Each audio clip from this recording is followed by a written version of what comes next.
What's up, guys, and welcome to Champion Picks. I'm Jared Champion, and in this edition of Champion Picks, we're going to go over our DraftKings starts and stacks for the Week 5 2016 NFL season.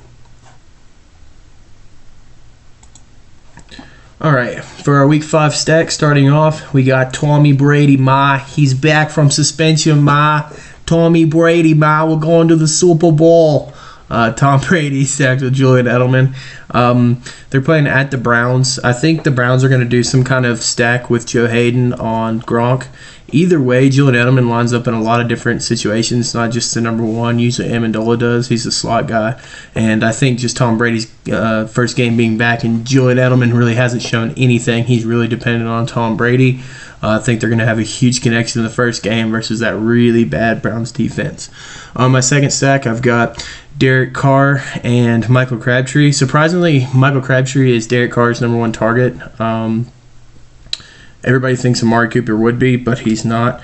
And they're facing San Diego at home, and San Diego is the third worst passing defense in the NFL. And that goes on to my third stack, which is San Diego. And Phillip Rivers and Hunter Henry, quarterback tight end.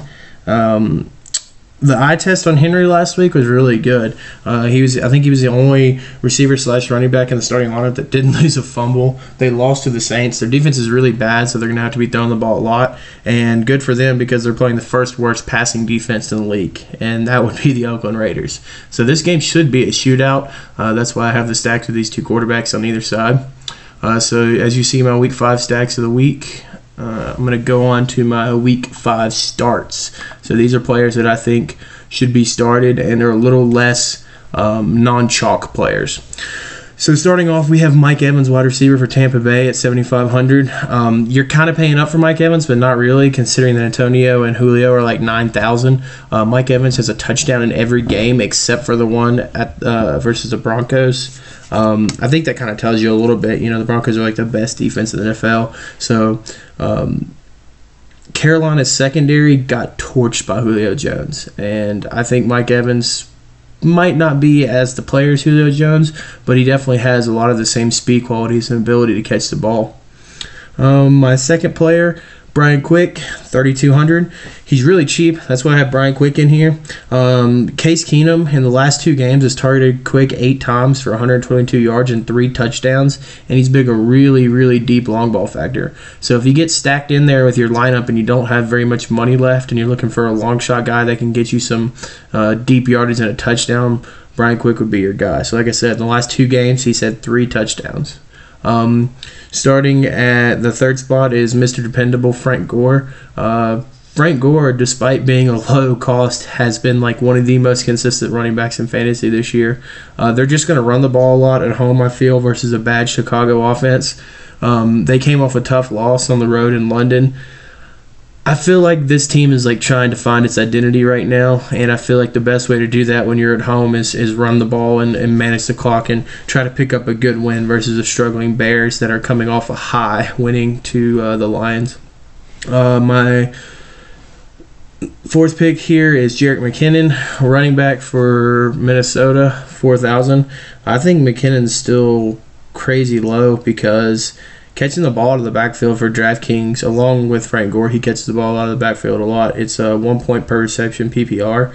So seeing that they're playing in Houston, which is the 5th worst running defense in the NFL, surprisingly, Houston, you would think with J.J. Watt and all those guys, J.J. Watt's hurt now, but I think they still have Clowney and another Will Fork. That's good, but yeah, Houston is the 6th worst against the run, and I think Jerick McKinnon is going to be able to run the ball. He's fast. He won't be able to run it. He won't have to run it inside versus Will Fork.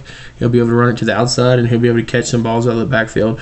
So hopefully get a rushing and receiving touchdown from Jerick McKinnon. And then last, I'm going to just do the Eagles defense. They're the stingiest defense in the NFL. I don't know why they're only 2,900 and they're playing against Detroit. I don't trust Jim Bob Cooter. I don't trust Matthew Stafford's offense. Detroit has the ability to move the ball, but I believe in the number one defense in the Philadelphia Eagles, and I think I could see maybe an interception or 2 or a pick 6 even.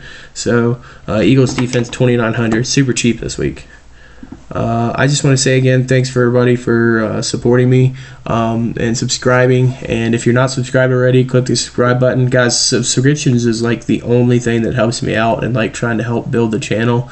Helps me out like getting the videos like boosted to the front page when you search something.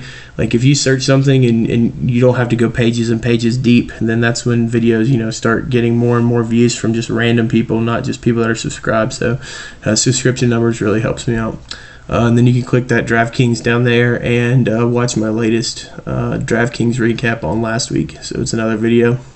I'm going to have my picks up tomorrow, and I'll put a little annotation at the top where you can click this video and go on to my week 5 against the spread picks. I'm 7-1 so far, and we've done pretty well. Some people want some money. The channels want some money, so we want to keep it rolling.